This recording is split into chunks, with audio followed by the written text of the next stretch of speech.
pluie. Oh Jésus, nous voulons ton règne.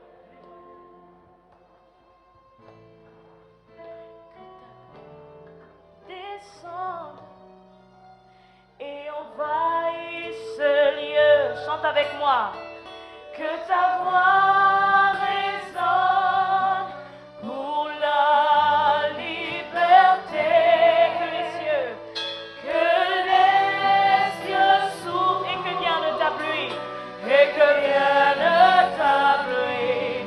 Oh Jésus, nous voulons ton règne. Nous voulons.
Ce matin,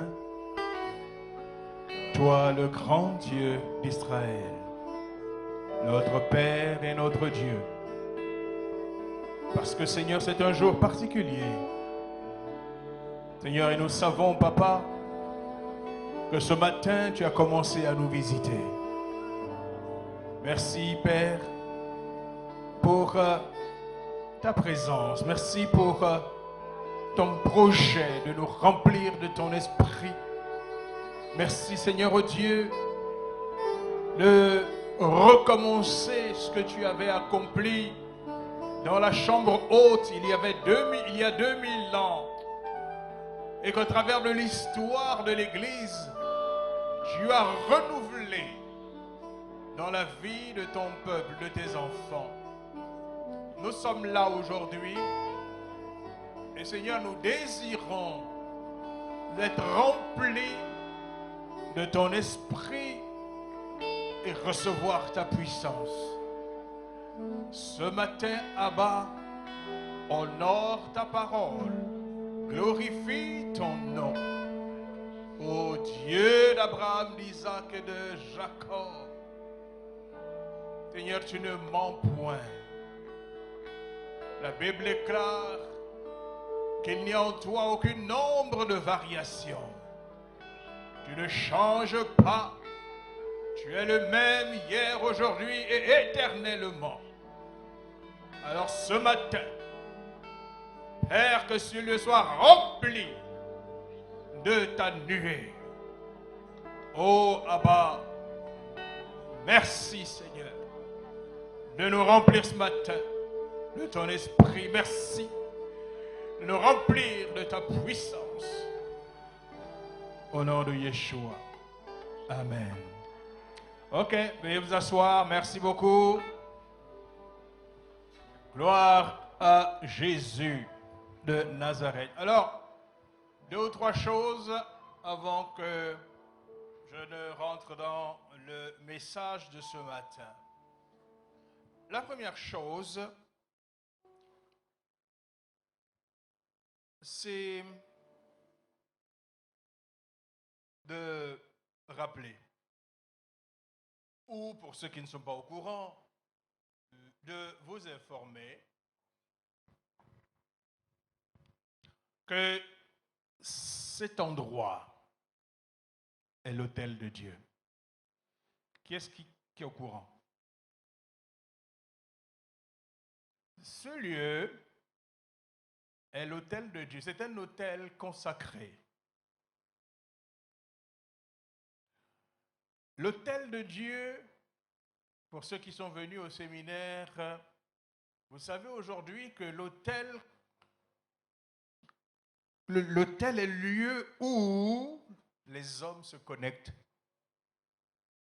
à l'autel qui est dans le ciel, l'autel d'or. Les prières qui montent de cet autel sont amenées directement par l'ange qui est chargé de cet autel devant le trône de Dieu. Et qu'est-ce qu'il fait? Il prend de l'encens céleste et il mélange avec nos prières et il y a une fumée qui se dégage devant le trône de Dieu que Dieu respire. Ce que je veux vous dire, c'est que vous pouvez venir ici à tout moment, qu'il y ait un pasteur ou qu'il n'y ait pas un pasteur.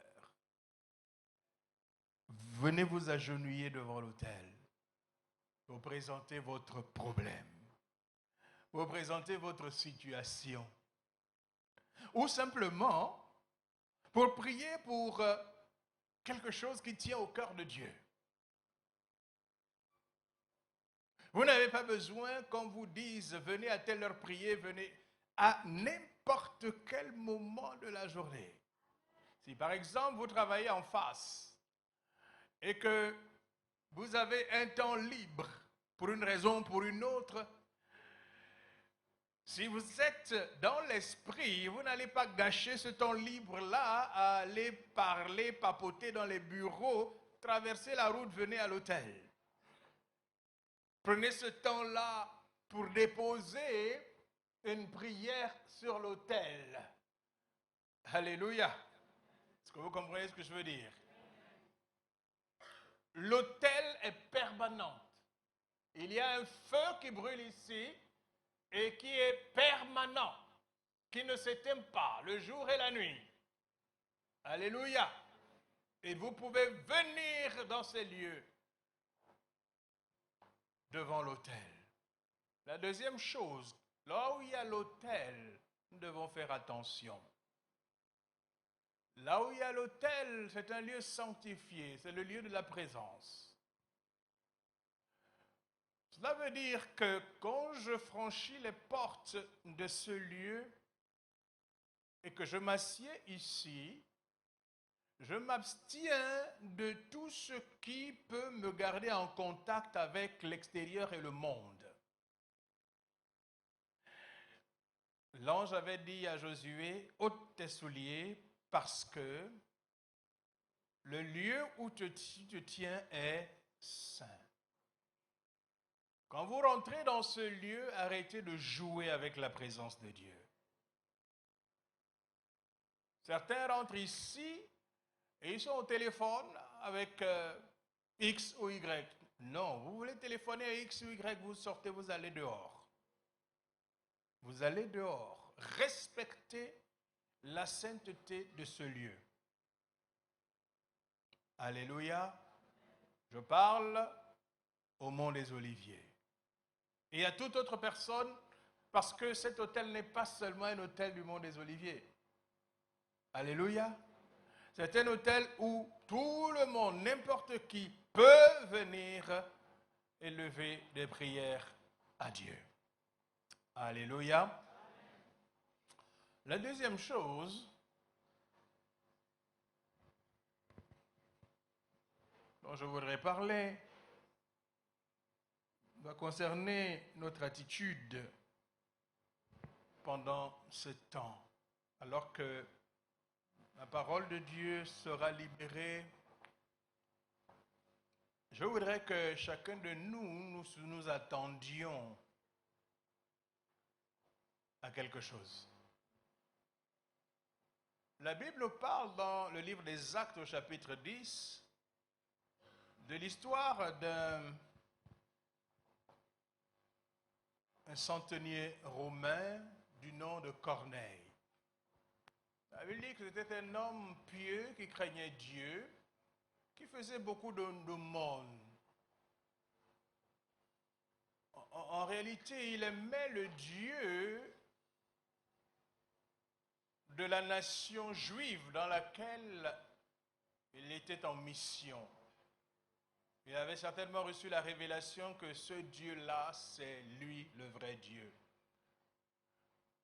Et donc, il avait une attitude pieuse à l'égard du Dieu des Juifs. Et il faisait beaucoup d'aumônes, et les Juifs le connaissaient comme tel. Et ce qui va se passer, c'est que, alors que, après la résurrection, et un jour il était là, il était en train de prier dans sa maison comme d'habitude, et Dieu envoie un ange vers lui. Et l'ange va lui dire que Corneille, Dieu a vu tes aumônes et il a entendu tes prières. On voit quelqu'un chercher Simon, Pierre. Il se trouve à Joppé, chez un certain Simon Corroyeur. On va le chercher et il te dira les choses que tu dois savoir. Corneille envoie 2 de ses serviteurs avec un soldat auprès de Pierre, qui dans le même temps reçoit une vision de Dieu où il voit une nappe blanche avec des animaux impurs. Et cette nappe vient à 3 reprises et il entend une voix qui lui dit « Tue et mange ». Il dit « Seigneur, moi je suis un juif, je ne peux pas manger des animaux impurs ». Alors il entend cette voix qui lui dit « Ne déclare pas impur ce que moi j'ai déclaré pur ». Et quand il finit de voir ce rêve, il entend en bas, parce qu'il est en haut, des gens qui sont en train de frapper à la porte. Et donc il descend et les reçoit. Ils disent, nous venons de la part d'un certain Simon Corroyeur, voilà ce qui s'est passé. Et l'ange lui a dit d'envoyer des gens pour venir te chercher. Sur ce, Simon, le lendemain matin, va faire le voyage avec eux.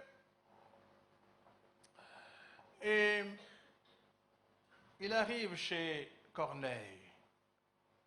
Et lorsqu'il commence à ouvrir la bouche et à parler à Corneille de Jésus, parce que ce que Corneille ignorait, c'était la bonne nouvelle qui allait lui donner la vie. C'est bien d'être bon, c'est bien d'être quelqu'un qui fait des aumônes, c'est bien d'être... Mais si tu n'as pas Jésus, si tu n'as pas reçu la bonne nouvelle, en réalité tout cela ne va nulle part. Et donc, alors que Pierre est en train d'annoncer la bonne nouvelle, en train de prêcher, boum, la Bible dit que le Saint-Esprit descend dans cette maison et donc Corneille, toute sa famille, tous ses serviteurs qui étaient là, sont remplis du Saint-Esprit. Comment ils le savent? Parce que la Bible dit qu'ils se mettent à parler en d'autres langues. Ils n'étaient pas baptisés d'eau.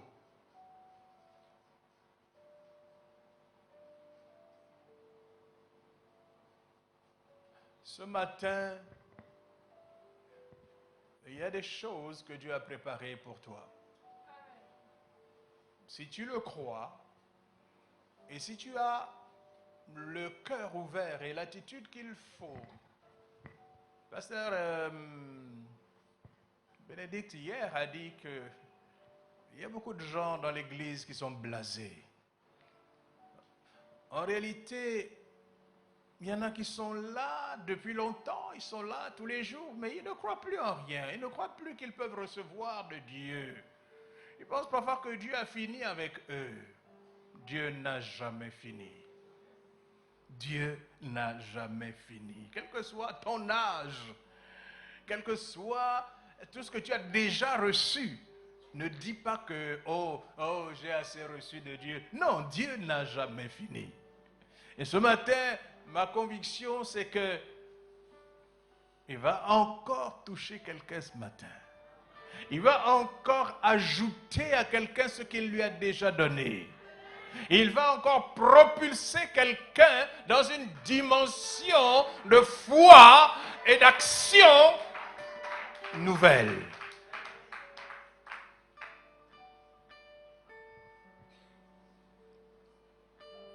Ma prière est que, comme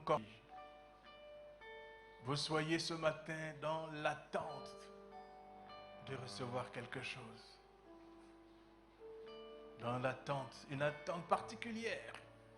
Et la foi, que c'est le désir de Dieu de te visiter. C'est le désir de Dieu de te remplir. Alléluia. J'aimerais vous dire que lorsque le Saint-Esprit est descendu le jour de Pentecôte dans la chambre haute, personne n'a touché les disciples qui étaient là. Alléluia. Je dis souvent qu'on n'a pas besoin d'aider le Saint-Esprit.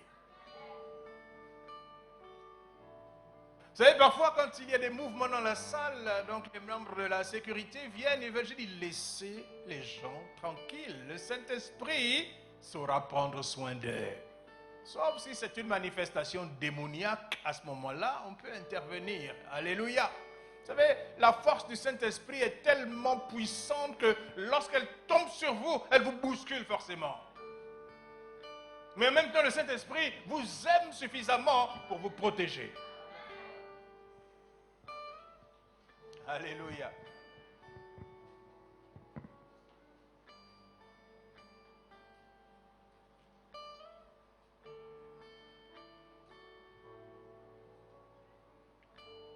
Le jour de Pentecôte, ils étaient tous ensemble dans le même lieu. Tout à coup, il vint du ciel un bruit comme celui d'un vent impétueux.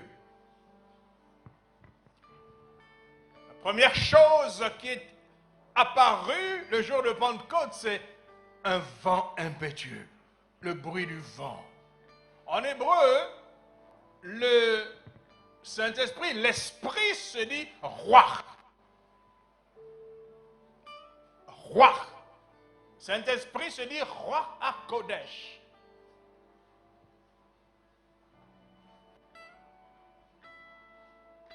Quand le bruit du vent s'exprime,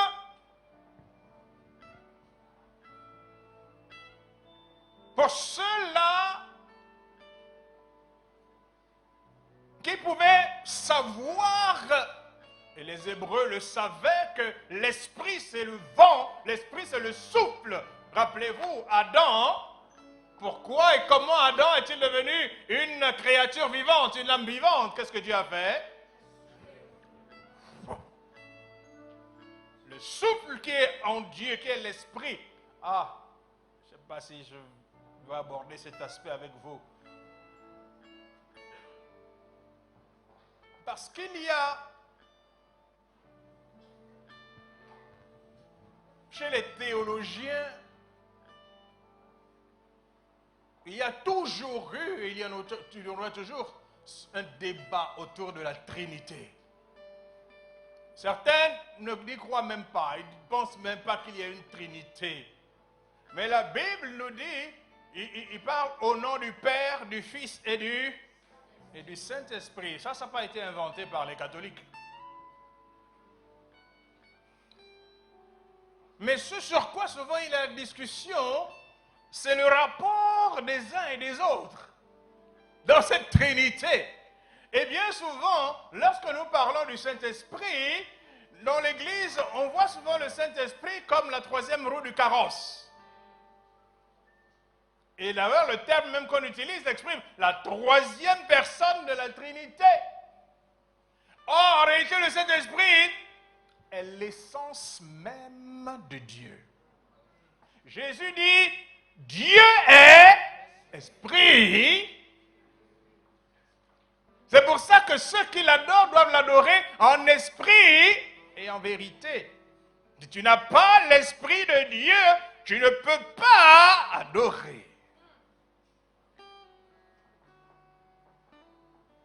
Dieu est esprit.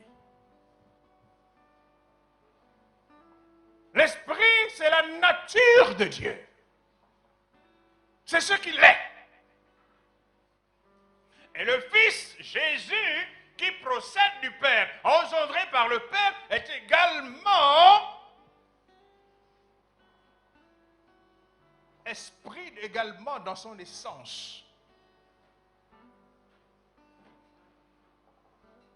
L'intelligence, en réalité, n'est pas capable de saisir la relation qui existe à l'intérieur de la Trinité divine.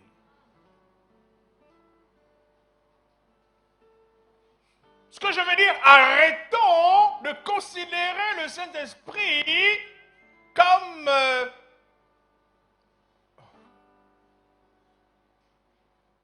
la moindre des personnes de la Trinité.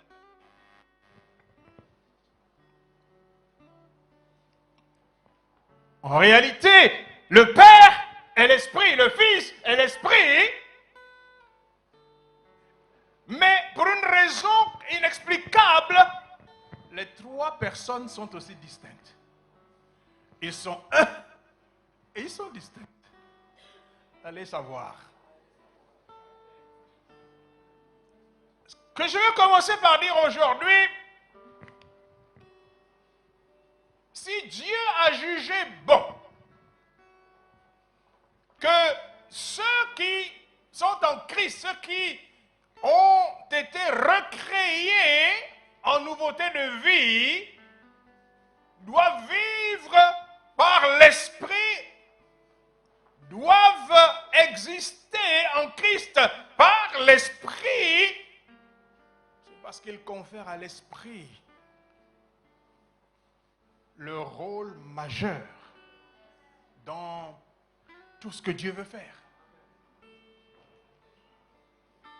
Vous savez, un jour, les pharisiens disent à Jésus, alors qu'il chasse les démons, ils disent, c'est par Belzébul qu'il chasse les démons. Jésus est irrité dans son esprit. Et Jésus leur dit, si vous blasphémez contre le Fils de l'homme, vous serez pardonné. Ça veut dire que si vous m'insultez, moi Jésus,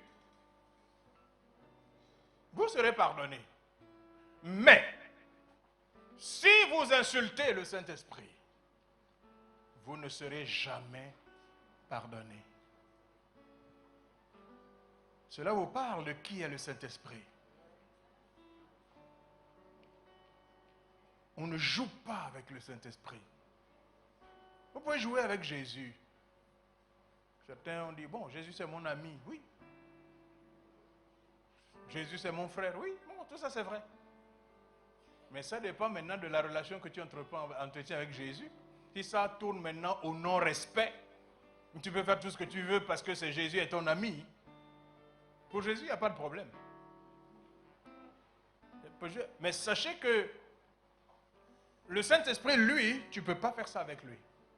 Or, quand Jésus est parti, il a dit, le Saint-Esprit va venir. Le Père va envoyer le Saint-Esprit. Il faut que moi je parte. Et cela vous est avantageux. Pour que maintenant le Père envoie le Saint-Esprit. À cause de l'immensité de l'œuvre qu'il y a à faire, de gagner toute la terre pour le royaume de Dieu, il n'y a que le Saint-Esprit qui puisse être capable de le faire.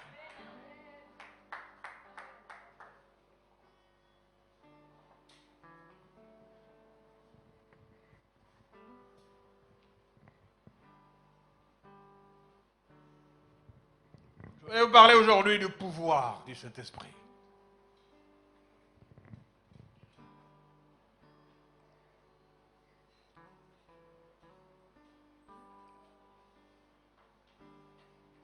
Alors fixez-vous dans l'esprit aujourd'hui que le Saint-Esprit est Dieu.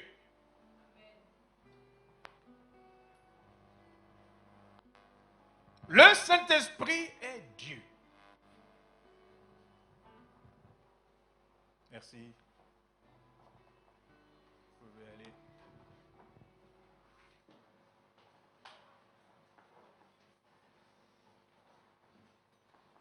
Le pouvoir du Saint-Esprit est le pouvoir de Dieu.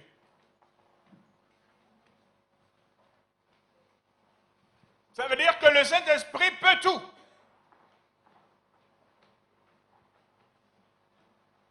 Quelque part, on peut dire qu'il est la partie action de la divinité.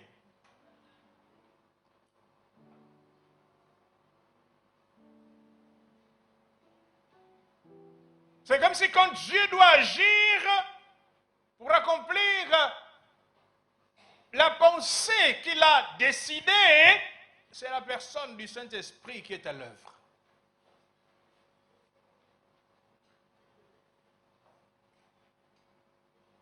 Ce que nous devons savoir, c'est que le pouvoir du Saint-Esprit est immense. Le pouvoir du Saint-Esprit est un pouvoir de feu.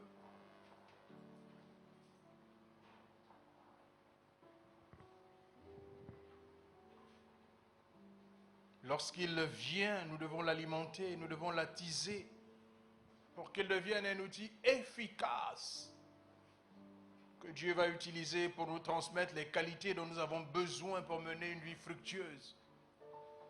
Parce que c'est ce que Dieu désire.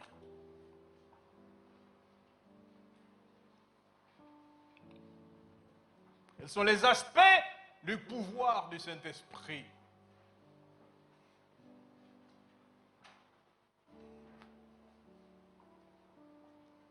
Le Saint-Esprit a le pouvoir de création. Il a été l'acteur de la création au commencement. La Bible dit en Genèse 1:2, la terre était informe et vide. Il y avait des ténèbres à la surface de l'abîme et l'Esprit de Dieu se mouvait au-dessus des eaux. Il emmène à l'existence la création de notre univers lorsque la parole de Dieu est relâchée. Il sort l'univers du chaos et donne une forme à la terre qui était informe et vide.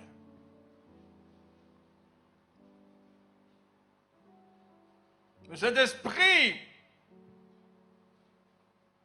c'est le pouvoir du souffle divin qui donne la vie au premier homme, alors qu'il n'était qu'un tas inerte de terre.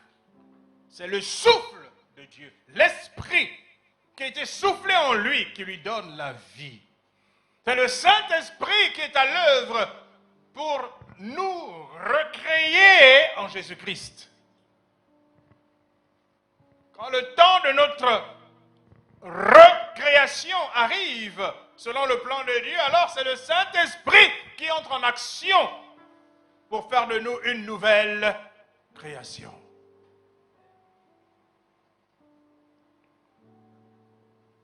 Selon 2 Corinthiens 15, 17, si quelqu'un est en Christ, il est devenu une nouvelle créature. Par quelle puissance tu deviens une nouvelle créature? Par la puissance du Saint-Esprit.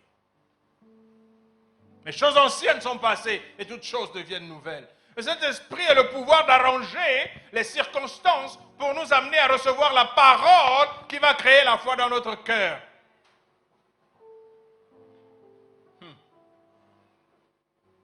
Mon histoire de conversion vraiment illustre que le Saint-Esprit prépare, lorsque le temps pour toi de rencontrer le Seigneur et de rentrer dans ta destinée est arrivé, le ciel descend sur la terre et met en route toutes les circonstances qui vont concourir à te faire rencontrer la parole de Dieu.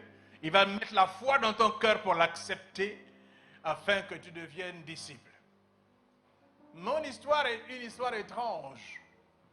Ça se passe un jour on est autour du mois de décembre 87 ou 88, je ne me souviens plus, je confonds les 2 années. J'étais enseignant au lycée d'État de l'Estuaire, qui est devenu le lycée Paul Njenje Ngunju. Et en début de cette année, j'avais un emploi du temps qui me faisait travailler le samedi. Donc jusqu'en novembre, décembre, donc mon emploi du temps, c'était celui-là. Et puis on m'appelle la semaine, la direction des études, et on me dit que mon emploi du temps a changé. Et que désormais, samedi, je ne travaille plus. Je dis, waouh, là c'est super. Et donc, ça prenait effet le samedi suivant. Et bien sûr, puisque je ne travaille plus samedi, je dis, je vais faire la grâce matinée. Donc, je suis au lit et ma femme, la défunte Marianne, s'était levée pour amener les enfants à l'école du charbonnage.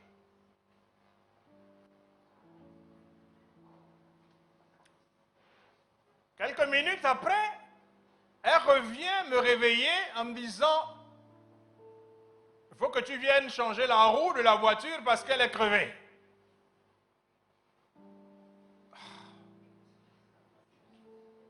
Moi qui voulais faire la grâce matinée. Alors, je suis en colère, je suis fâché, je suis énervé, mais bon, je me lève pour aller changer la roue de la voiture. Au moment où je commence à changer la roue de la voiture, le pasteur Serge Divungi, qui était à l'époque encore à Ergabon, il était à Béthanie, donc c'était le temps du réveil à Béthanie. En fait, il s'était déjà parlé avec mon épouse. Il faut dire que j'étais un grand bandit à l'époque. Je vous assure. Donc, ma femme cherchait conseil à gauche, à droite, et puis bon, un de ses amis l'a amené au foyer de charité, qui avait été catholique. Il dit que bon, il faut prier, la prière va arranger les choses et tout cela. Donc, elle était maintenant fervente du foyer de charité. Et elle savait qu'elle avait rencontré Serge, elle savait que, bon, Serge, c'était vraiment un frère pour moi, on a grandi ensemble et tout. Et comme elle savait que Serge était maintenant un serviteur de Dieu à Béthanie et tout, donc il parlait de moi. Donc, ce matin-là, pasteur Serge passe pour aller aussi déposer un de ses enfants à l'école. Et donc, il parle rapidement là. Moi, je suis en train de changer la roue. Et puis, il s'en va et il revient. Je suis toujours en train de changer la roue. Et il s'arrête. Quand il s'arrête, il gare. Il commence à me parler. Je suis en train de changer la roue, je finis de changer la roue, je suis là et il commence à me parler de Jésus. D'ordinaire, quand tu commençais ça, moi je t'arrêtais tout de suite. J'étais un agnostique. Mais ce jour-là, il a commencé à parler, je l'ai écouté. Commencé à l'écouter. Et puis, on est rentré au salon. Ma femme m'avait proposé qu'on aille prendre le petit déjeuner. Mais un peu, on n'a pas eu de petit déjeuner. Il a continué à me parler. Mais ce que je veux vous dire, c'est que plus tard, quand je regarde ce qui s'est passé, j'ai vu comment Dieu a orchestré les choses. Pour que ce jour-là, au lieu d'aller au travail, je sois à la maison. Que je sois en train de changer la roue au moment où le pasteur Serge est en train de passer, qu'il s'arrête pour me parler et que je sois là et qu'il dispose mon cœur ce jour-là à écouter. Moi qui d'ordinaire, dès que tu commençais à parler de Dieu, je t'arrêtais tout de suite et puis je te virais. Ce jour-là, j'ai accepté le Seigneur dans ma vie comme Seigneur et Sauveur personnel.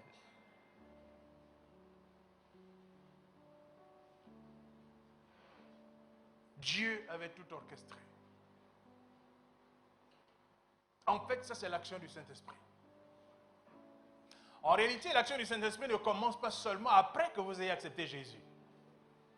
La Bible dit qu'il vous convaincra de péché, de justice et de jugement. Celui-là qui te convainc lorsque l'évangile, la bonne nouvelle est prêchée que tu as besoin de Jésus. Tu sens comment dans ton cœur s'affaisse et que tu te dis que tu es perdu et que ça c'est la porte d'opportunité pour toi d'être sauvé. Ça c'est le travail du Saint-Esprit.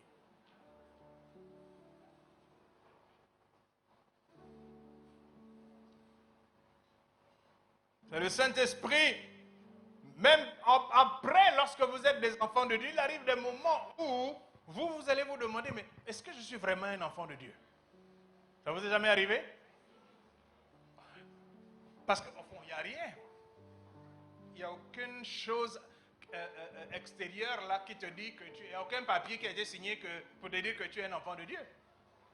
Alléluia. Et c'est pour ça que la Bible dit que c'est le Saint-Esprit qui nous convainc. Alléluia.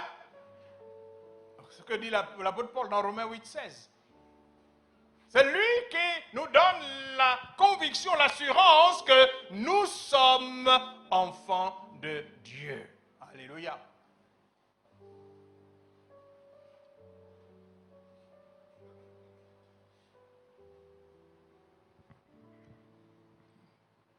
Le Saint-Esprit est celui-là qui a créé même le Christ en tant qu'homme dans le ventre de Marie. Qui a créé Jésus dans le ventre de Marie? Jésus n'existe pas seulement depuis qu'il est dans le ventre de Marie.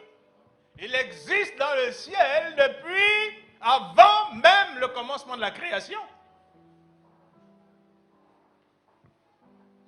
Qu'est-ce que Gabriel dit à Marie?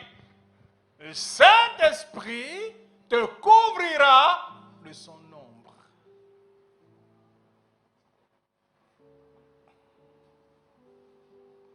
Le Saint-Esprit a non seulement le pouvoir de créer, de nous recréer, mais il a le pouvoir de changer notre caractère.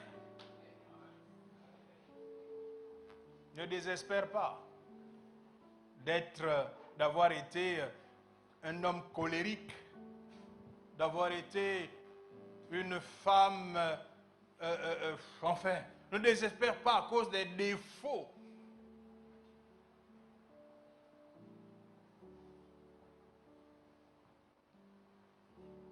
Avec lesquels tu es peut-être né. Le Saint-Esprit est là pour changer cela. C'est un esprit de changement.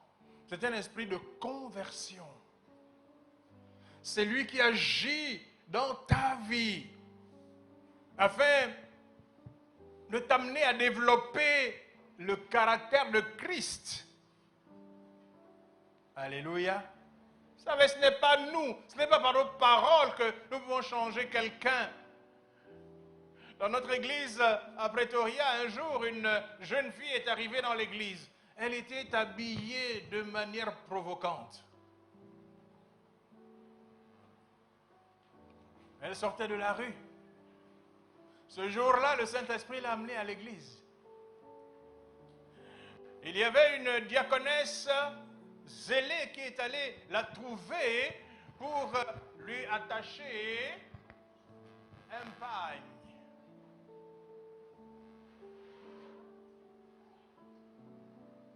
Cette femme, tout de suite, s'est sentie jugée. Quand elle est partie, elle n'est pas revenue. Bien-aimés, nous ne changeons pas parce que vous venez nous dire qu'il faut que nous changions. Nous changeons parce que le Saint-Esprit nous éduque.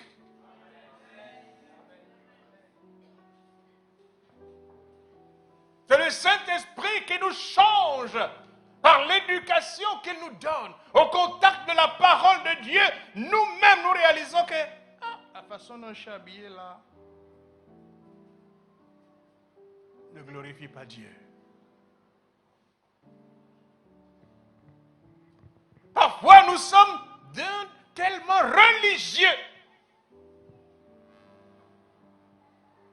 Le religieux ne laisse pas le Saint-Esprit faire.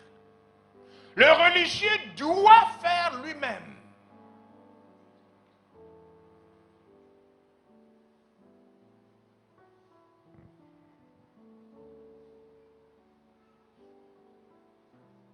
Le Saint-Esprit, en chacun de nous, travaille l'aspect spirituel de notre vie. C'est-à-dire le caractère. Et lorsque nous avons acquis un caractère juste, nous serons alors mieux en mesure de relever les défis que nous devons parfois affronter. En réalité, je vais vous dire une chose, on ne devient pas un chrétien mûr, un chrétien mature du jour au lendemain. On commence par être d'abord un chrétien charnel. Et puis au fur et à mesure de l'éducation auquel nous sommes soumis par l'enseignement de l'Église. C'est pour ça qu'il est bon de venir aux enseignements. Aux enseignements de l'Église, ce qui est enseigné, c'est la parole de Dieu. Ici, en tout cas, ce que nous enseignons, c'est la parole de Dieu. Ce n'est pas la philosophie d'un homme. Le jour où nous commencerons à enseigner la philosophie d'un homme, vous pouvez partir. Comme le frère tout à l'heure. Nous étions aussi quelque part il y a quelques années, mais quand nous avons commencé à entendre des choses bizarres, ont commencé à être enseignées, nous avons dit, ça là, ce n'est plus la parole de Dieu. Et nous sommes sortis. Comme dit souvent une soeur dans l'église, je veux aller au ciel.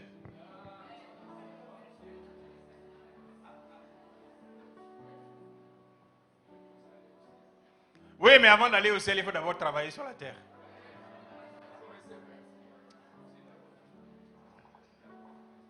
Alléluia. Dans la vie humaine, le Saint-Esprit de Dieu constitue, en fait, ce qu'on appelait la dimension manquante. Cette dimension qui a le pouvoir de transformer les gens au-delà de ce qui peut être imaginé.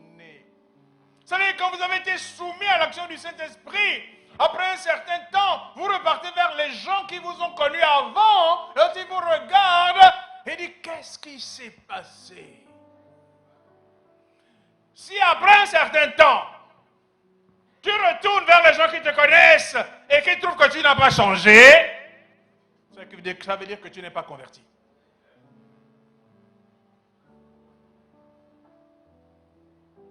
Moi, quand j'ai été converti, vous savez, j'avais des amis avec lesquels j'ai grandi, j'avais des bons groupes, vous savez.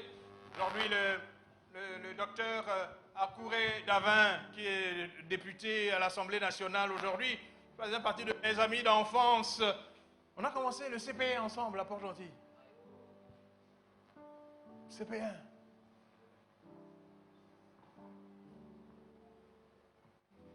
Quand j'ai rencontré Jésus, ce qui s'est passé, c'est que le Seigneur m'a séparé de tout ce que je connaissais, de tous mes amis. Je dis parfois à certaines personnes ici qui ont des problèmes parfois dans leur ménage parce qu'ils ont entendu tel a dit ceci, tel a dit ceci. Je dis mais vous avez trop d'amis.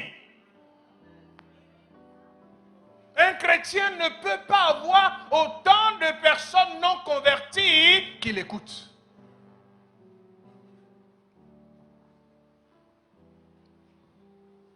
Quand nous sommes convertis, Dieu nous a séparés de tous nos amis et même nos parents, nos familles, des gens parce qu'ils n'étaient pas convertis. Dieu nous a mis à l'écart. De temps en temps, quand je rencontrais un, j'entendais ce qu'il disait de moi. Oh, il dit, oh, Dorego, il est devenu ma boule.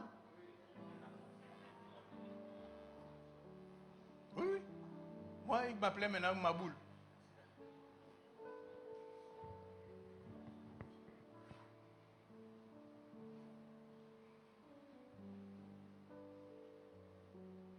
Saint-Esprit, le pouvoir du Saint-Esprit, et cette dimension qui manque à l'être humain pour pouvoir transformer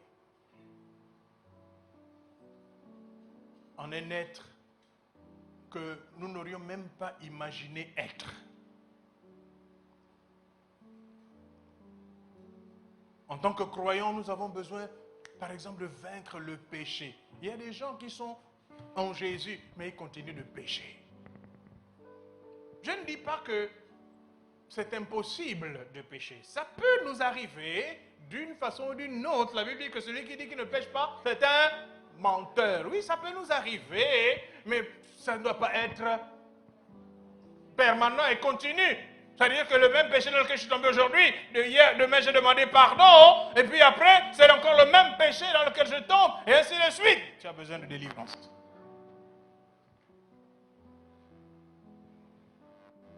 Tu as besoin de délivrance. Ça veut dire que c'est un démon qui te tient. Demander pardon à ce moment-là ne suffit pas. Il te faut une prière d'autorité. On doit chasser ce démon-là qui utilise ton corps.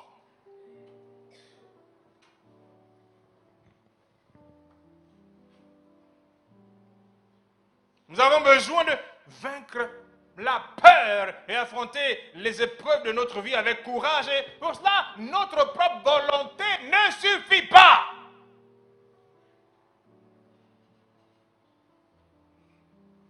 Nos propres efforts sont insuffisants pour résister à la tentation. Pour y arriver, il nous faut le pouvoir de l'Esprit de Dieu dans notre vie.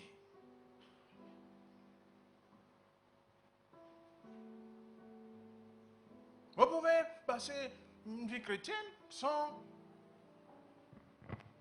être baptisé du Saint-Esprit. Il y a des dénominations comme ça. Vous vivez une vie chrétienne, mais sans aucune force, aucune capacité. Vous êtes incapable de chasser un démon. Vous avez peur des esprits. Vous avez peur d'aller au village, parce que là, il y a des sorciers.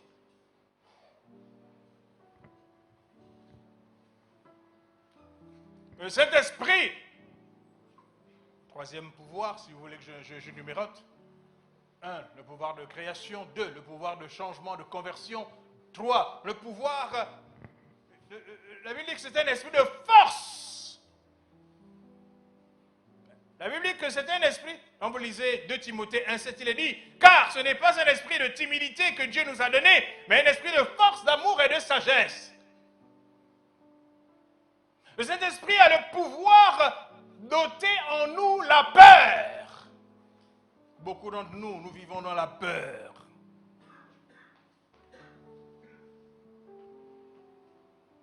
Ces hommes ont marché avec Jésus pendant 3 ans et demi.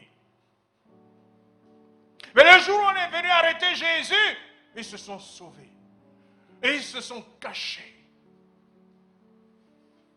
Ils étaient dans la peur.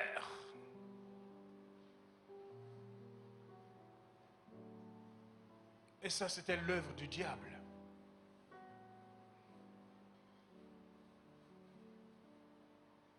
Ils avaient tellement peur qu'ils n'étaient pas capables de suivre leur maître jusqu'à la croix. Et devinez qui était au pied de la croix avec Jésus? Hein? Les femmes.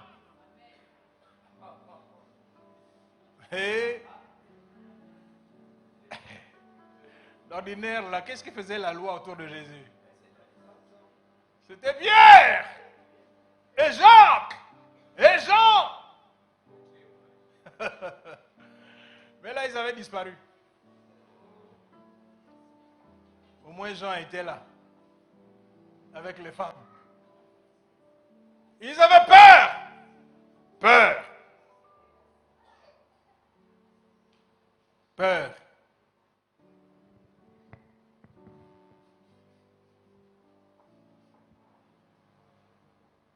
Pendant 10 jours, ils étaient dans la chambre où tu étais enfermé. En tout cas, ils n'allaient pas dehors. Hein? Enfermés. Mais lorsque le Saint-Esprit est tombé sur eux,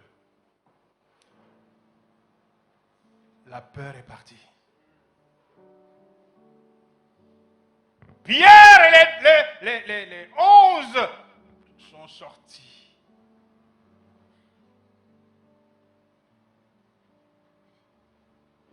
Pierre et les 11 sont sortis.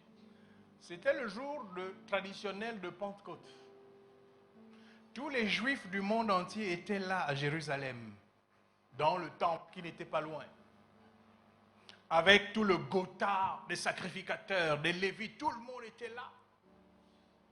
Donc, quand ils ont entendu le bruit, ce bruit inhabituel, la Bible dit qu'ils ont couru dans la direction de là où ils ont entendu le bruit. Ils étaient là. Pierre sort avec les 11 autres et Pierre se met à leur parler. Il n'avait plus peur de sa vie, pour sa vie. Il n'avait plus peur de quelqu'un. Il n'avait plus, oh mais on va dire que, qu'est-ce qu'on va dire? Non, lui, c'était plus son problème. L'un des grands problèmes que nous avons, mes amis, pour prêcher l'évangile, c'est la peur. Oh, si on me voit prêcher l'évangile, qu'est-ce qu'ils vont dire de moi? Si on me voit dans la rue en train d'haranguer les foules et tout ça, oh, mais qu'est-ce qu'ils vont penser? Peut-être que je vais perdre ma place. Peut-être que je vais perdre mon poste. C'est un esprit de force qui vient ôter toute timidité. Quand je grandissais, je ne sais pas s'il y a jamais eu quelqu'un d'aussi timide que moi. J'étais d'une timidité maladive. Mais maladive. Et c'était un problème pour moi.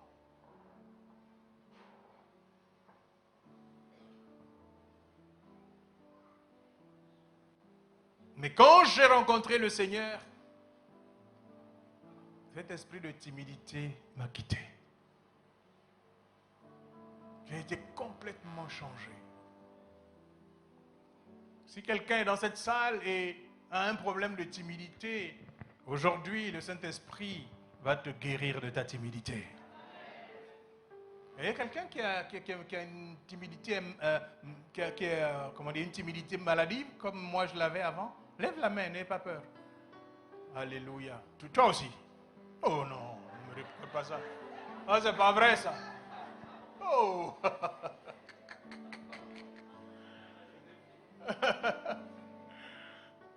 Je déclare qu'aujourd'hui ta timidité est guérie au nom de Jésus. Alléluia. Le Saint-Esprit a le pouvoir de nous permettre d'affronter par la foi toutes les circonstances défavorables de la vie.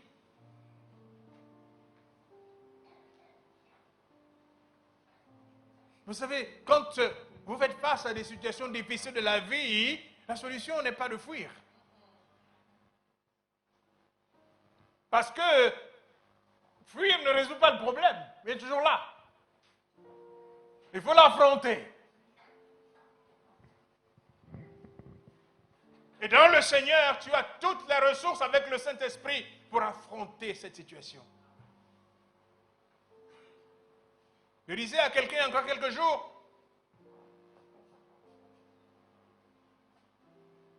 si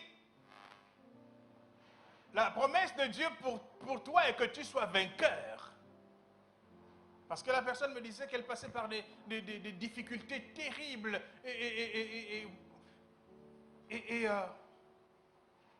je dis ok, c'est bien que tu passes par des difficultés. Parce que derrière, après les difficultés, il y a la victoire. Comment sait-on que tu as vaincu? Comment savez-vous que vous avez vaincu? Parce que vous avez surmonté la difficulté. Donc il fallait qu'il y ait la difficulté pour que vous sachiez que vous êtes vainqueur. S'il n'y a pas de difficulté, comment saurez-vous que vous êtes vainqueur?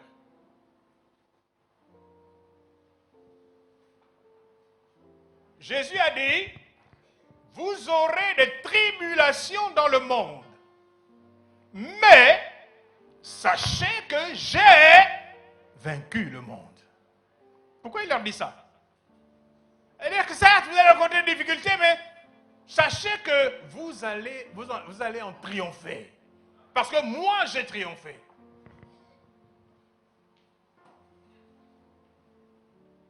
Voyez-vous, le Saint-Esprit nous donne la force de développer également une certaine maîtrise de soi.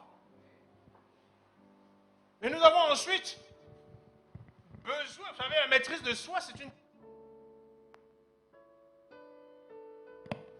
de cette puissance intérieure afin de garder le cap et pour agir en conséquence. L'apôtre parle d'un tel pouvoir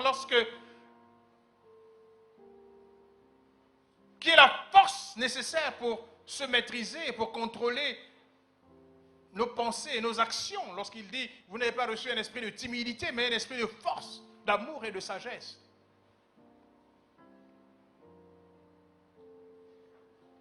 Voyez-vous, la transformation en profondeur de notre vie est un défi. C'est un défi. En fait, il serait même juste de dire que cette transformation, elle est impossible par nous-mêmes. On ne peut pas y arriver tout seul.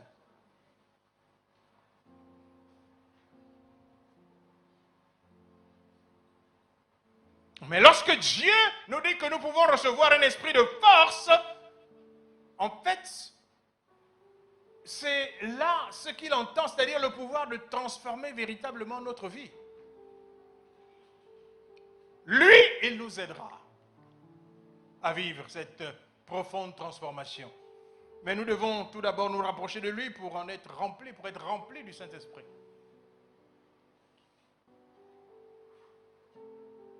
Le Saint-Esprit, à travers la force qu'il nous donne, nous investit surtout et surtout de la puissance de Dieu. Il nous investit de la puissance de Dieu. J'aimerais que vous distinguiez cela. Lorsque nous lisons dans le livre des Actes, il est dit ceci, il est dit premièrement, il vint du ciel un bruit comme celui d'un vent impétueux et il remplit toute la maison où ils étaient. 2. Des langues semblables à des langues de feu leur apparurent séparées les unes des autres et se posèrent sur chacun d'eux. Et ils furent tous remplis du Saint-Esprit et se mirent à parler en d'autres langues selon que l'Esprit leur donnait de s'exprimer. Ce que Jésus a promis aux disciples, dit, vous recevrez le Saint-Esprit et vous serez remplis de la puissance de Dieu. En fait, quand le Saint-Esprit viendra sur vous, vous recevrez une puissance. Alléluia. J'aimerais qu'on distingue deux choses. Ce que le Saint-Esprit fait, c'est qu'il nous remplit de sa personne. Une. Mais en même temps qu'il nous remplit de sa personne, le Seigneur a dit, vous ne pouvez pas partir comme ça. Attendez, vous recevrez d'abord une puissance. Quand le Saint-Esprit est venu le jour de la Pentecôte, c'était... Parce qu'en réalité, les disciples avaient déjà reçu le Saint-Esprit. Pour ceux qui lisent les Écritures. Les disciples Jésus avait soufflé sur eux et dit, recevez le Saint-Esprit. Amen. Donc ce qui se passe véritablement le jour de la Pentecôte, c'est le revêtement de la puissance. Alléluia. Et la puissance ici est traduite par le feu. Si Dieu a permis que visiblement on voit des langues de feu, sur chacun d'eux, c'était le signe qu'ils avaient reçu ce que Jésus leur avait promis. Vous recevrez une puissance. Alléluia. Quand l'Esprit de Dieu vient sur nous, il nous rend capables de manifester la puissance de Dieu. En fait, c'est seulement la puissance de Dieu qui fait fléchir les puissances des ténèbres qui agissent dans ce monde sous l'autorité de Satan. Aucune autre puissance ne peut le faire. La seule puissance qui peut contrer les puissances des ténèbres, c'est la puissance de Dieu. Et c'est le Saint-Esprit qui donne cette puissance de Dieu. Alléluia. Dieu désire que nous témoignions de lui avec puissance dans ce monde où la puissance du diable est à l'œuvre. Il n'y a qu'une puissance pour vaincre une autre puissance. Je crois que c'est le pasteur Armand qui en a parlé. Vous ne pouvez pas aiguiser le fer avec du bois. Alléluia. C'est le fer qui aiguise le fer. Dieu savait que la mission qu'il confiait aux disciples était une mission de puissance contre puissance. Lorsque Moïse a été envoyé en Égypte, il avait reçu la puissance de Dieu dans ses mains. Dieu lui a dit clairement, quand tu iras là-bas, voici ce que tu vas faire. Tu vas démontrer à Pharaon qu'il y a un Dieu qui est plus puissant que lui, qui est plus puissant que ces dieux. Donc tu vas démontrer la puissance. Alléluia. En fait, quand Moïse arrive en Égypte, c'est une confrontation de puissance. Quand Moïse a commencé avec les serpents, Pharaon a appelé aussi ses magiciens et eux aussi ils ont fait sortir les serpents. Mais le serpent de Moïse a avalé les deux autres. Au moins les 4 premiers miracles que Moïse a tenté de faire, les magiciens d'Égypte ont fait la même chose. Mais au 5e miracle, ils ont dit à Pharaon, nous ne pouvons plus. Cette puissance-là, nous ne pouvons pas l'égaler. Quand Philippe descend en Samarie, les gens connaissaient une puissance. Il y avait un homme qui s'appelait Simon. Il appelait le magicien. Il faisait des choses extraordinaires. Et en Samarie, on connaissait son pouvoir. On disait que c'était la grande. Mais quand Philippe est arrivé, ils ont vu le feu qui se dégageait à travers le ministère de Philippe. Ils ont vu la puissance à l'œuvre. Même Philippe lui-même, le magicien, a laissé sa magie. Simon a laissé sa magie. Il a dit, ok, ça là, c'est plus fort que moi. Il faut que j'arrive à avoir ça. Est-ce que vous avez la mentalité de Simon le magicien ce matin? Oh, vous n'avez pas. Simon a laissé sa magie quand il a vu la puissance de Dieu à l'œuvre dans la vie de Philippe. Il a reconnu que cette puissance-là, elle était supérieure. Il s'est mis à la rechercher. Le problème des chrétiens, c'est qu'ils ne recherchent rien. Et si vous ne recherchez rien, vous n'aurez rien. Et vous serez comme ça. des chrétiens faibles, mendiants, misérables dans le monde. Et quand vous serez devant le trône, vous n'aurez aucune œuvre à présenter.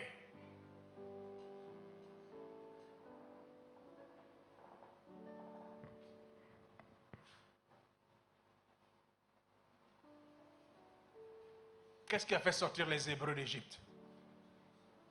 C'est la puissance. Moïse n'est pas seulement allé par... En fait, même quand il est allé seulement parler avec le discours, on lui a dit, écoute, dégage d'ici. Dégage d'ici. Il est allé parler avec Dieu, il dit, ah, Dieu, tes gens là, ils me rejettent. Hein. Dieu lui a dit, va voir Pharaon. Commence. Commence. Quand Jésus commence son ministère, Luc 4,14, la Bible dit que c'est investi de puissance. Investi de la puissance. Il a commencé à faire des miracles, des signes, des prodiges, de toutes sortes. Et les gens ont commencé à le suivre. Et il a commencé à leur prêcher l'évangile, la bonne nouvelle.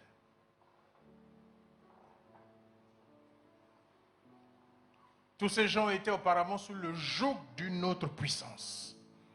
Pourquoi la puissance est-elle nécessaire? Parce que nous devons délivrer des hommes et des femmes qui sont le joug d'une autre puissance.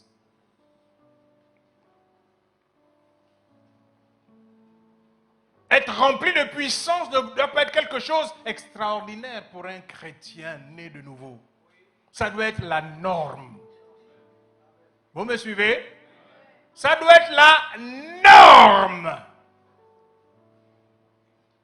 Ça veut dire que c'est ce que Dieu veut. Rechercher à être rempli de la puissance de Dieu.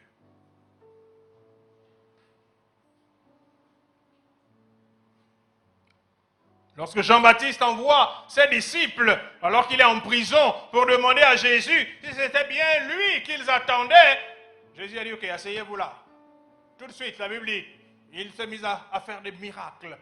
Des aveugles ont vu, des sourds ont entendu, des lépreux ont été guéris, etc. Des paralytiques se sont levés. Ils ont dit, allez dire à Jean ce que vous avez vu.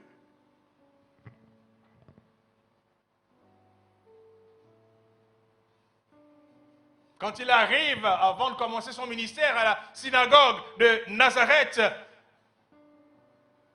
il ouvre le livre d'Ésaïe qu'on lui remet. Et là, il va révéler son mandat qui a été annoncé par le prophète Ésaïe. L'Esprit du Seigneur est sur moi, car il m'a oint. Pour annoncer une bonne nouvelle, guérir ceux qui ont le cœur brisé, proclamer la délivrance aux captifs, aux aveugles le recouvrement de la vue, renvoyer libres les opprimés. Il a cité des actes de puissance. Des actes de puissance. Quand Jésus envoie ses disciples prêcher la bonne nouvelle à toute la création, c'est aussi avec le mandat de manifester la puissance de Dieu par des miracles de toutes sortes. En Marc 16, 15 à 18, il dit celui qui croira et qui sera baptisé sera sauvé, mais celui qui ne croira pas sera condamné. Voici les miracles qui accompagneront ceux qui auront cru.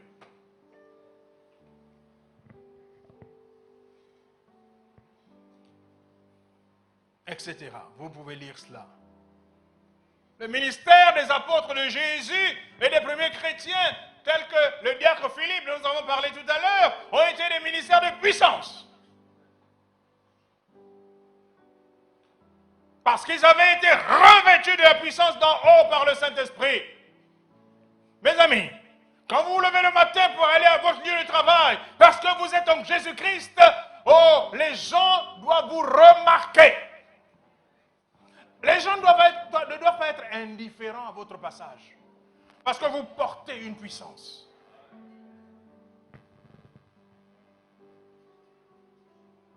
Et respectez la personne que vous portez en vous. Ne vous identifiez pas à tout le monde. Mettez-vous à part parce que vous portez en vous une puissance supérieure. Et si vous respectez ce qui est en vous, votre patron ne pourra jamais vous regarder dans les yeux. Même si c'est votre patron, vous le respectez. Mais il aura toujours une crainte respectueuse de votre personne. Même si vous n'êtes qu'une secrétaire. À cause de celui que vous portez. Et il sait qu'en vous, il y a une puissance. Et quand il aura un problème, il viendra vous chercher. Parce qu'il sait que vous portez quelque chose. Vous portez une solution.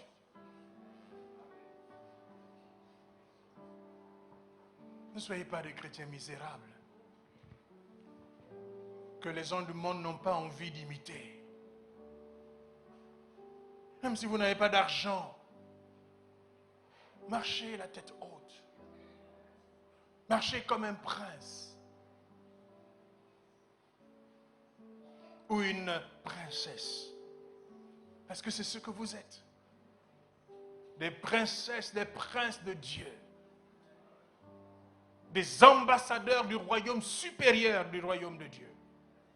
C'est cela que vous représentez.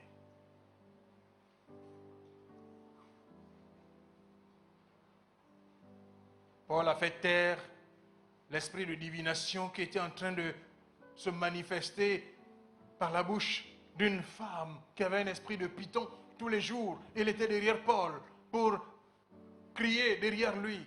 Celui-ci est un envoyé de Dieu. Paul a dit, il avait un jour fatigué, il dit seulement, ok, esprit de python sort. Mes amis, ce n'est pas toute prophétie qui est de Dieu. C'est ça que nous sommes dans les temps où les gens aiment les prophètes. Alléluia. Déjà, personnellement, un prophète qui dirige l'église, je m'en méfie. Ce n'est pas le rôle d'un prophète que de diriger une église. Bibliquement parlant. De même, ce n'est pas le rôle d'un apôtre de diriger une église. L'apôtre supervise, il vient là pour un temps, il repart en mission. C'est le pasteur qui dirige l'église. Et quand l'apôtre ou le prophète est dans l'église, il est soumis à l'autorité du pasteur. C'est comme ça que les choses fonctionnent. Mais aujourd'hui, là, tout est en haut, en bas. Tout est mélangé. On ne sait plus, on ne respecte plus rien. La parole de Dieu, en fait, n'est plus le socle, la base sur laquelle on se tient. N'est plus sa norme.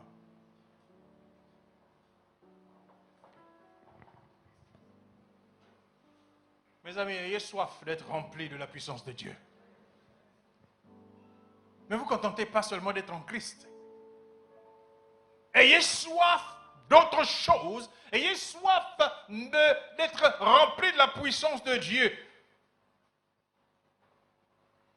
Parce que vous devez être les témoins de Jésus sur cette terre avant d'aller au ciel. Parce que si vous allez au ciel comme ça, vous serez blâmés là-bas au ciel. Parce qu'on va poser la question, où sont tes œuvres? Où sont tes œuvres?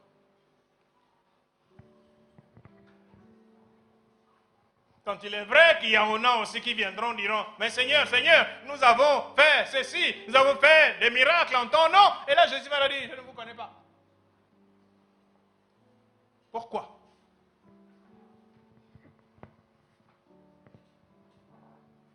Parce qu'en réalité, ils n'auront pas servi le maître. Ils auront servi leur propre ventre.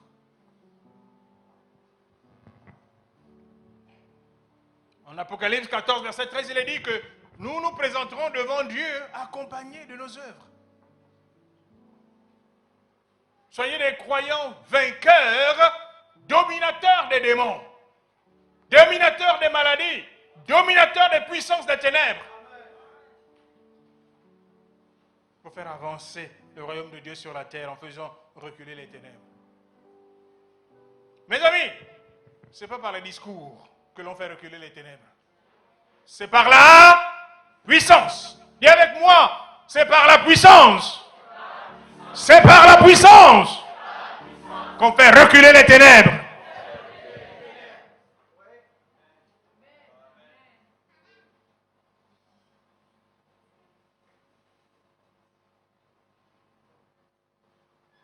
Quand tu arrives dans ton village, les sorciers doivent aller se cacher.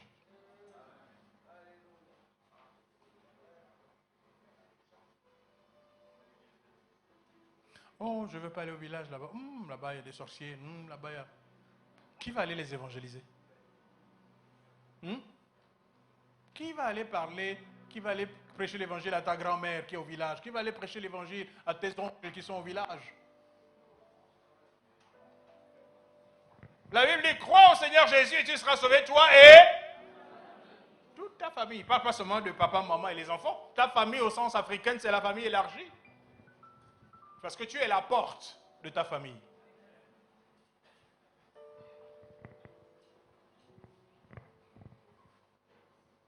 Quel est le pouvoir, notre aspect du pouvoir du Saint-Esprit? C'est le pouvoir de nous donner la capacité d'aimer. La Bible dit, on n'a pas reçu un esprit de sagesse, mais un esprit de sagesse, un esprit de conseil, un esprit d'amour. Qui est capable d'aimer par lui-même?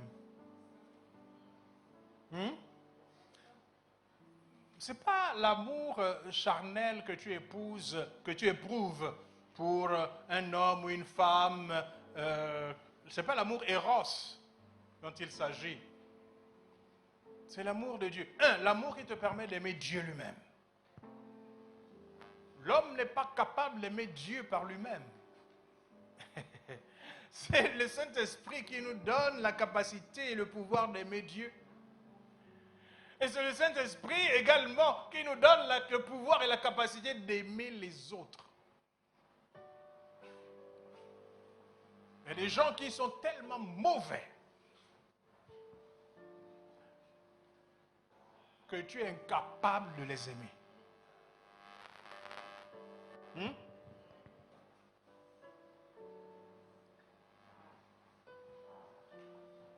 Parfois, nous nous culpabilisons devant des situations comme celle-là. On n'arrive pas à aimer en particulier un frère ou une sœur dans l'église. Pour une raison ou pour une autre. Parfois, il ne t'a même rien fait. Mais tu n'arrives pas. Tu as besoin que le Saint-Esprit imprime dans ton cœur cette capacité de l'aimer. Et là, tu viens à l'autel. Tu dis, Seigneur, je n'arrive pas à aimer telle personne. Elle ne m'a rien fait, mais je n'arrive pas à l'aimer. Saint-Esprit, c'est toi seul qui as la capacité de me remplir d'amour. Donne-moi et remplis-moi d'amour pour cette personne.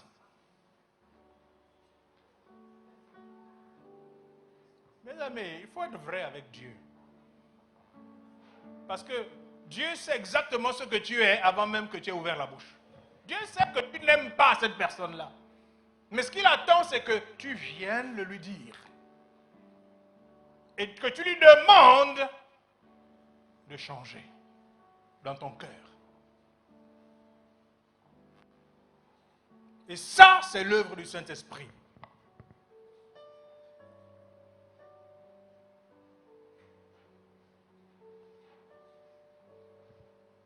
Le Saint-Esprit aussi a le pouvoir de nous rendre sages. Mes amis, ce n'est pas parce qu'on a les cheveux blancs qu'on est sage. Un garçon de 10 ans peut avoir une sagesse que n'a pas un vieillard de 80 ans. Parce que la sagesse dont nous parlons n'est pas une sagesse humaine, ce n'est pas la sagesse des hommes, c'est la sagesse de Dieu. Et le Saint-Esprit a le pouvoir de te remplir de sagesse. La sagesse te permet de résoudre des situations. Dieu a donné à Salomon la sagesse de résoudre un problème éminemment compliqué. Comment tu vas résoudre cette affaire-là? Chacune des femmes dit que l'enfant est son enfant. Comment tu résous ça? Ok, apportez-moi une épée. On va couper cet enfant en deux, donner un morceau à chacun. Alors la vraie mère a été émue dans son cœur pour son enfant. Elle a dit, oh, vaut mieux que l'autre la prenne, ne le tuez pas. Ça prouvait que c'était elle, la vraie mère. Salomon a dit, ok, donnez à cette femme l'enfant parce que c'est elle la mère. Israël a entendu la sagesse de Salomon, ils ont eu peur parce que c'était Dieu qui était avec Salomon.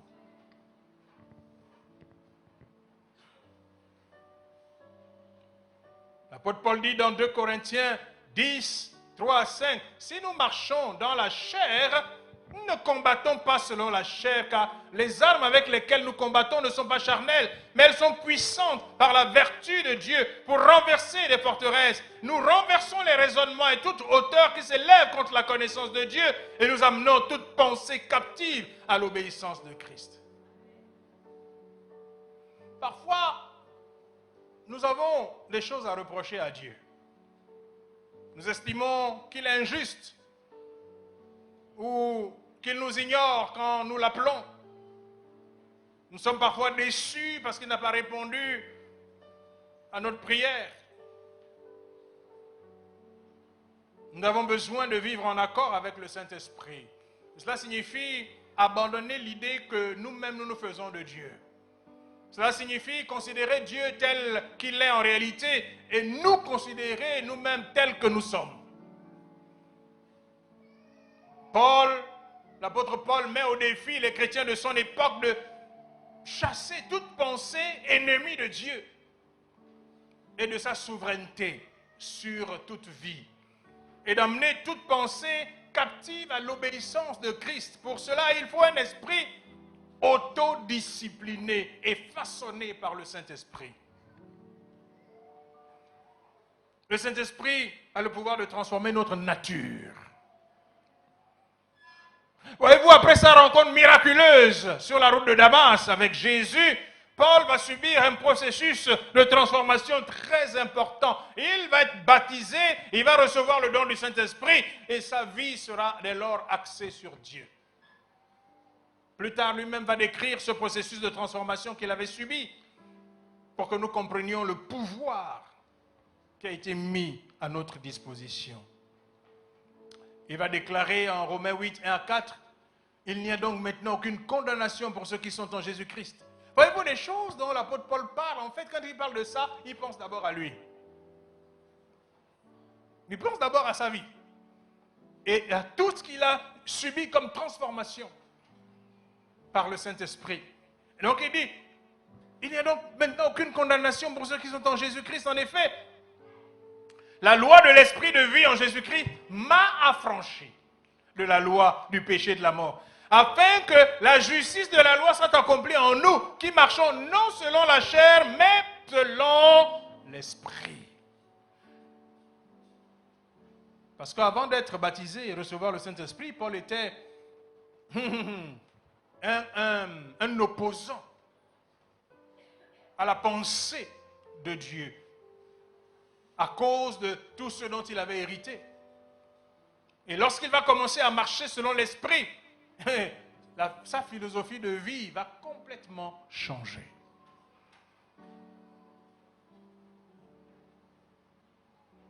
Parfois, nous avons l'impression qu'il manque quelque chose dans notre vie. Parfois, nous éprouvons comme un sentiment d'échec, du fait que nous ne parvenons pas à surmonter nos faiblesses personnelles. L'apôtre Paul aussi est passé par là. Les grands hommes sont passés par là. Les grandes femmes sont passées par là. La bonne nouvelle, c'est qu'il est possible de choisir de résister au péché, de résister à la tentation et de réussir à le faire avec l'aide de Dieu par l'entremise du Saint-Esprit. La différence entre le vieux Paul et le nouveau Paul s'expliquait par la présence du Saint-Esprit dans sa vie. Voilà comment il décrit cet état de choses. En Romains 8, 9. Pour vous, vous ne vivez pas selon la chair, mais selon l'Esprit. Si du moins l'Esprit de Dieu habite en vous. Si quelqu'un n'a pas l'Esprit de Dieu, il ne lui appartient pas. Le Saint-Esprit a le pouvoir de nous transformer par les dons venus du ciel. Chacun de nous peut avoir part à ces dons. L'apôtre, le révérend Michel, le premier jour du séminaire, a parlé de différentes catégories de dons que le Saint-Esprit distribue aux croyants. Je ne vais pas revenir là-dessus. En nous donnant ces dons spirituels et ces dons de ministère, le Saint-Esprit fait de nous des hommes et des femmes, j'allais dire, surnaturels, agissant dans le monde naturel. C'est ça le but de ces dons. Si vous n'avez pas ces dons, vous êtes des hommes comme les autres. Mais lorsque vous recevez ce don par le Saint-Esprit vous met au-dessus. Pour Dieu, pour ce que Dieu veut faire. Parce que grâce à ces dons, le Saint-Esprit nous amène à faire des choses extraordinaires sur la terre. Pour les intérêts du royaume de Dieu. Il nous élève au-dessus du commun des mortels en faisant de nous des représentants du royaume de Dieu qui est un royaume invisible, un royaume supérieur. Vous appartenez à un royaume supérieur. Comme dit la parole, vous n'êtes pas de la terre. Si l'Esprit de Dieu habite en vous, vous n'êtes pas de la terre. Vous appartenez au royaume céleste, qui est un royaume supérieur. Finalement, nous avons besoin de voir nos vies totalement transformées par le Saint-Esprit.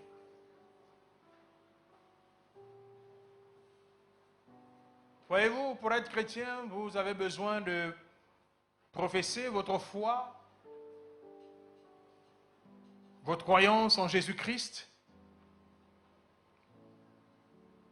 Mais vous avez aussi besoin d'avoir le Saint-Esprit en vous. En fait, vous n'avez pas seulement besoin d'avoir le Saint-Esprit en vous. Vous devez être rempli du Saint-Esprit.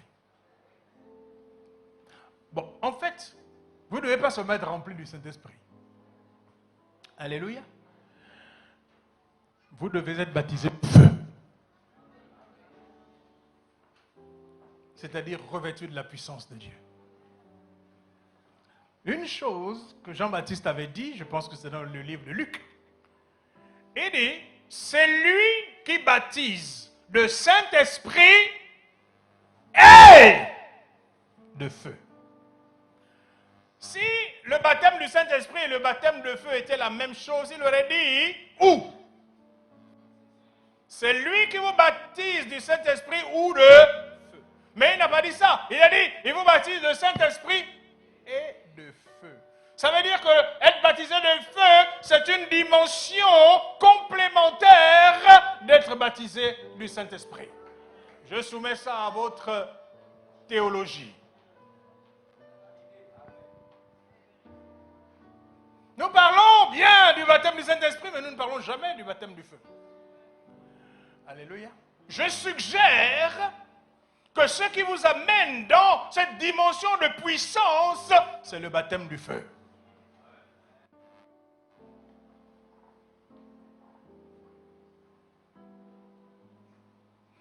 Parce que si nous revenons aux disciples, nous disions qu'avant le jour de la Pentecôte, ils avaient déjà reçu le Saint-Esprit.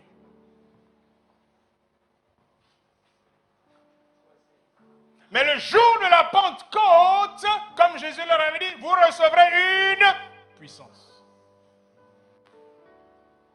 Et la Bible dit, le Saint-Esprit viendra sur vous. Ça veut dire que cette puissance, c'est le Saint-Esprit qui la donne.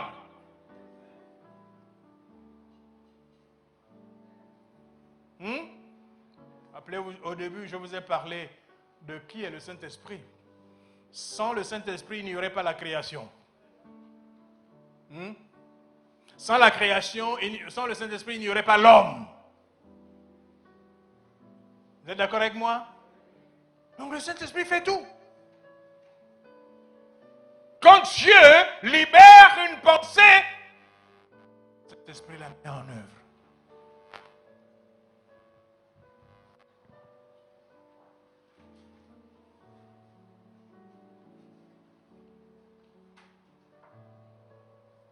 Je crois que, c'est vrai, je crois que ce feu-là, c'est l'étape du revêtement de puissance qui permet de faire descendre le royaume de Dieu sur la terre.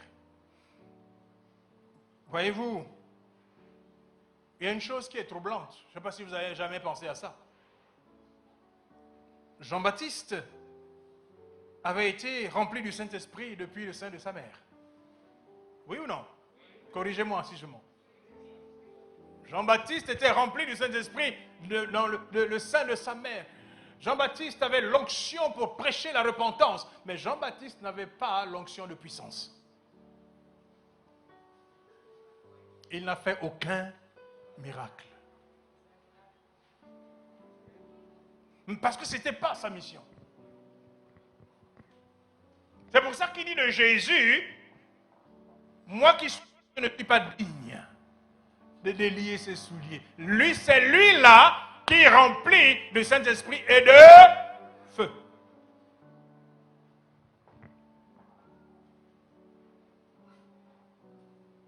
C'est pour cela que lorsque le Saint-Esprit est descendu ce jour-là dans la chambre haute, le feu est descendu. Il y a eu le feu.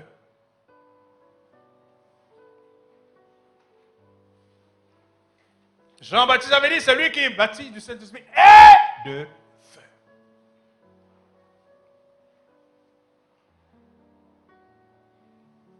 Le baptême de feu, on peut considérer que c'est l'étape qui accompagne ou qui suit la plénitude du Saint-Esprit, qui amène dans la dimension de la puissance. Et c'est ce que Dieu veut. Ne nous arrêtons donc pas au fait d'être remplis du Saint-Esprit. Recherchons l'étape de la plénitude du Saint-Esprit qui vient avec le baptême du feu. Recherchons le feu. Recherchons le feu. Mes amis, quand le feu brûle en vous, vous ne pouvez pas tenir sur place. Vous ne pouvez pas tenir sur place. Vous ne pouvez pas rester sans rien faire. Et ce feu-là vous pousse, il vous pousse. Et là où le Saint-Esprit vous dirige, personne ne peut arrêter ce feu-là. C'est ce feu-là qui a fait que 12 personnes ont bouleversé le monde. 12 personnes qui ont bouleversé le monde. C'était ce feu-là. Lorsque Jésus sort du Jourdain, Luc nous dit qu'il était rempli du Saint-Esprit. Avant d'être conduit par le Saint-Esprit dans le désert. Le désert, c'est le symbole de la fournaise. Le désert, c'est le symbole du feu. Si vous n'avez jamais été dans le désert de Judée, je peux vous dire que c'est la aridité, c'est le feu. Mais ensuite, Luc déclare que Jésus, revêtu de la puissance d'en haut, revient du désert.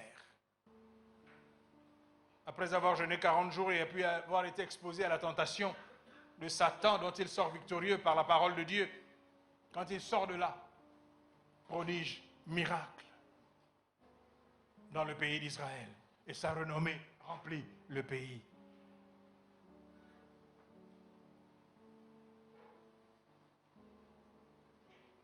Il y a un christianisme normal et il y a un véritable christianisme. Auquel christianisme vous voulez appartenir? Le véritable christianisme est le christianisme de feu. Celui-là qui a bousculé les apôtres et les disciples au temps de l'église primitive. Il fallait un feu.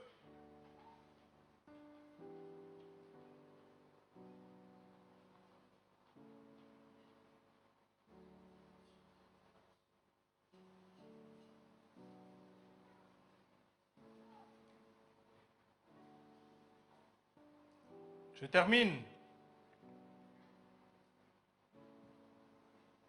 Lorsque nous sommes remplis du Saint-Esprit, nous sommes libérés des chaînes de la peur. Nous sommes rapprochés de Dieu par les liens qui nous permettent de vivre une vie de métamorphose sur le plan spirituel. Et lorsque nous sommes guidés par l'Esprit de Dieu qui prend possession de notre être, nous pouvons mener en toute confiance une vie stable, joyeuse et réussie. L'amour et la force de Dieu nous guident. Nous sommes pleins de sagesse, ce qui nous permet de faire des choix éclairés, des choix judicieux concernant tous les aspects de notre vie. Vous vous êtes repentis de vos péchés. Vous avez accepté Jésus-Christ en tant que votre sauveur. La question est, êtes-vous rempli du Saint-Esprit? Avez-vous ce feu qui est la puissance de Dieu pour faire l'œuvre de Dieu? Beaucoup ont du mal à suivre. Beaucoup ont du mal à mener une vie chrétienne victorieuse. Beaucoup ont du mal à aimer Dieu plus que toute autre chose parce qu'il manque quelque chose. Il manque quelque chose. Nous voulons prier. Levons-nous ensemble et nous allons prier. Je voudrais ce matin que tu demandes au Saint-Esprit de te remplir. Jean a dit, c'est lui qui baptise du Saint-Esprit et de feu. Demande, si tu ne l'es pas encore, à être baptisé du Saint-Esprit. Et si tu es déjà baptisé du Saint-Esprit, demande le feu. Demande la visitation du feu. C'est la dimension supérieure qui te fait rentrer dans la puissance. Demandons cela ensemble ce matin. Nous sommes devant l'autel de Dieu. Nous sommes devant l'autel de Dieu. Et nous pouvons ce matin plaider. Parce que Dieu veut le faire. Parce que Dieu nous demande d'être puissants. Il est écrit que ton Dieu veut que tu sois puissant. Ton Dieu désire que tu sois puissant. Ce n'est pas pour les autres, c'est pour toi. Demande aujourd'hui d'être rempli du Saint-Esprit et d'être baptisé de feu. Ouvre ta bouche et commence à prier. Et les chants peuvent monter, s'il vous plaît, rapidement.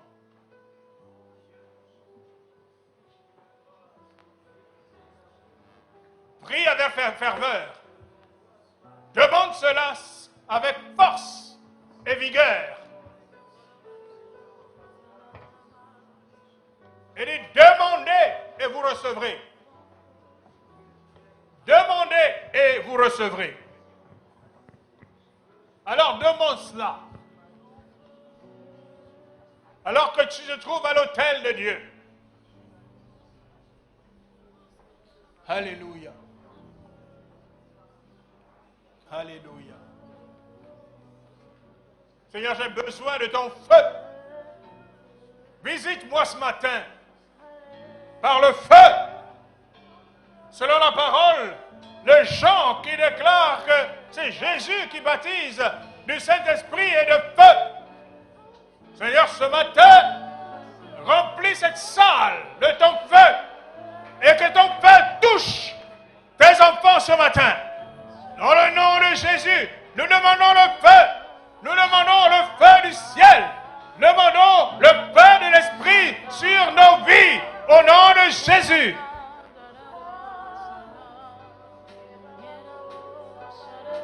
Au nom de Jésus, que le feu de Dieu descende.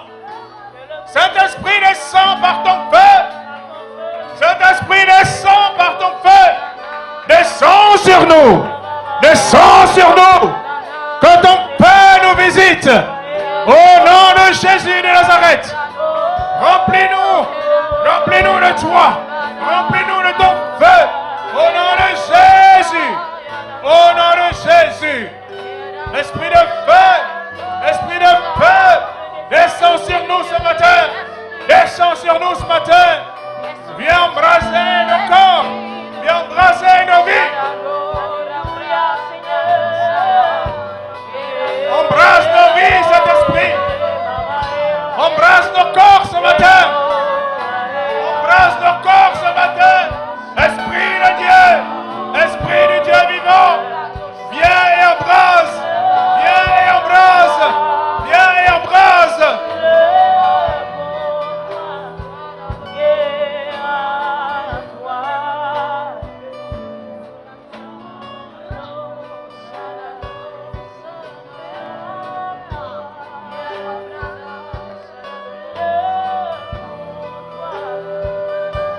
Recevez ce matin.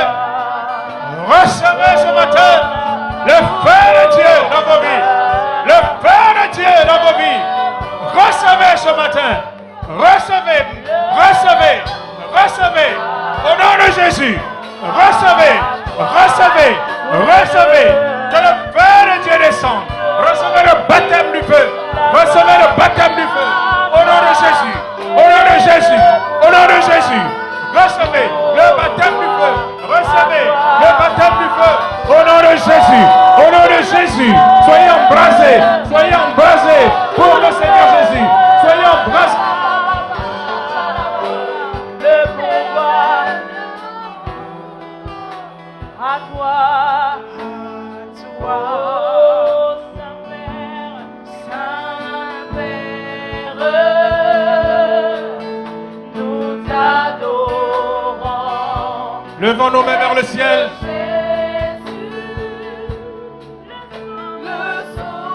Père, dans le nom de Jésus, nous te demandons ce matin d'accomplir ta parole. Nous sommes rassemblés en ce jour de célébration de la Pentecôte pour recevoir de toi la visitation promise. Jean-Baptiste avait dit que le Seigneur Jésus est celui qui baptise le Saint-Esprit et le feu. Nous voulons ce matin rentrer dans la dimension de feu. Dans la dimension de feu. Au nom de Jésus. Au nom de Jésus. Seigneur, baptise de feu. Baptise de feu ce matin. Au nom de Jésus. Baptise de feu tes serviteurs. Baptise de feu tes enfants. Qu'ils reçoivent. Qu'ils reçoivent. Qu'ils reçoivent. Qu'ils reçoivent. Qu'ils reçoivent. Au nom de Jésus.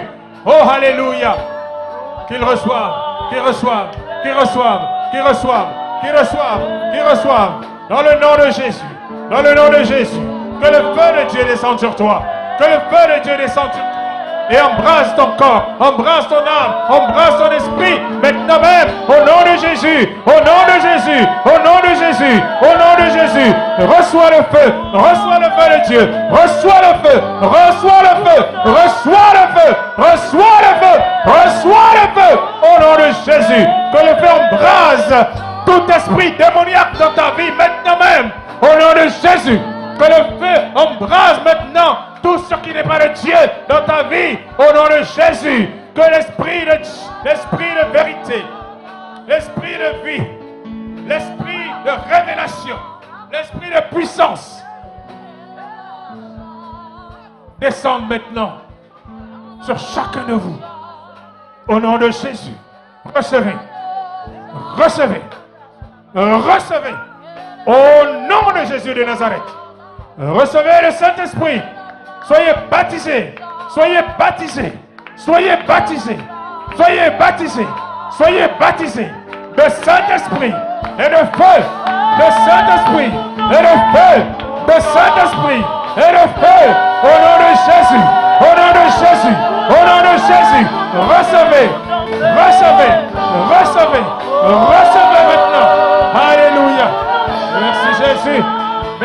Jésus. Merci Jésus. Nous te laissons agir. Te laissons agir, Seigneur Jésus. Agis maintenant. Baptise. Baptise tes enfants, Seigneur. Baptise-les. Baptise-les maintenant. Au nom de Jésus. Baptise. Baptise-les maintenant, Jésus. Baptise chacun d'entre eux. Baptise-les, Seigneur. Baptise-les maintenant. Baptise-les de l'esprit et de feu. Au nom de Jésus. Au nom de Jésus. Au nom de Jésus. Au nom de Jésus. Au nom de Jésus. Qu'ils soient changés. Qu'ils soient transformés par la puissance du Saint-Esprit. Au nom de Jésus. Qu'ils soient remplis de ta puissance. Qu'ils soient remplis de ta puissance. Au nom de Jésus. Oh rabababababa. Oh rababababa. Irasakarabakarya baba. Kirababarassende kirababa. Rotoko sokoro baba. Kende kete kere baba. Kirabarabababa. Korabasekere baba. Kende rekesekere baba. Koriabarabababa. Resekere baba. Rotoko sekere baba. Keriabarabababa. Rosakarababa. Orabayekesekere baba. Nous te bénissons en l'honneur. Nous te louons ce matin. Alléluia. À toi la gloire et l'honneur. Alléluia. Continue, Seigneur, à visiter tes enfants. Continue à les visiter. Continue à les remplir. Continue à les remplir de ton feu. Continue à les remplir, Seigneur. Oh, alléluia. Ton feu brûle. Ton feu brûle. Ton feu brûle maintenant en eux. Ton feu brûle maintenant en eux. Ton feu brûle. Que ton feu brûle et consume tout ce qui n'est pas de toi dans leur vie. Maintenant même, au nom de Jésus. Que ton feu brûle et consume tout ce qui n'est pas de toi dans la vie de tes enfants. Au nom de Jésus. Au nom de Jésus. Au nom de Jésus. Nous libérons le feu de Dieu. Nous libérons le feu de Dieu. Nous libérons le feu. Maintenant même. Au nom de Jésus. Au nom de Jésus. Alléluia.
Levons tous nos mains vers le ciel.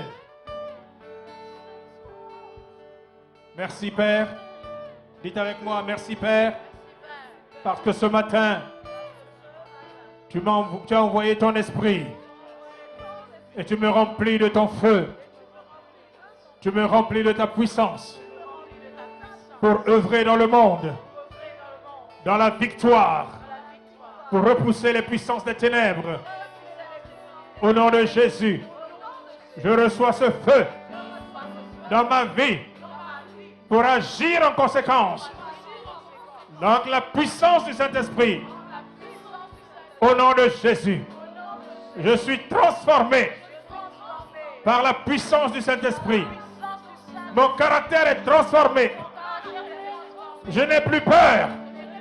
Je ne suis plus timide. Je suis rempli de force. Je suis rempli de sagesse. Au nom de Jésus, je suis transformé. Ma vie est transformée. Au nom de Jésus, je déclare ce matin que je suis puissant par la vertu du Saint-Esprit pour renverser les forteresses, pour terrasser les géants et faire avancer le règne de Dieu. Au nom de Jésus, je ne suis pas n'importe qui.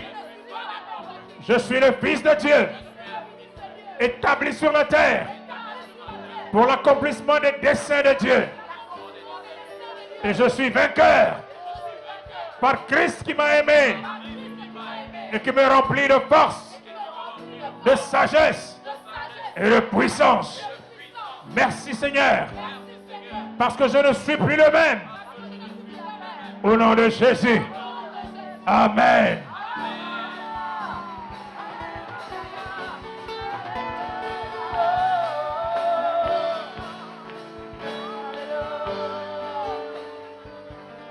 Nous allons prendre la Sainte Seine.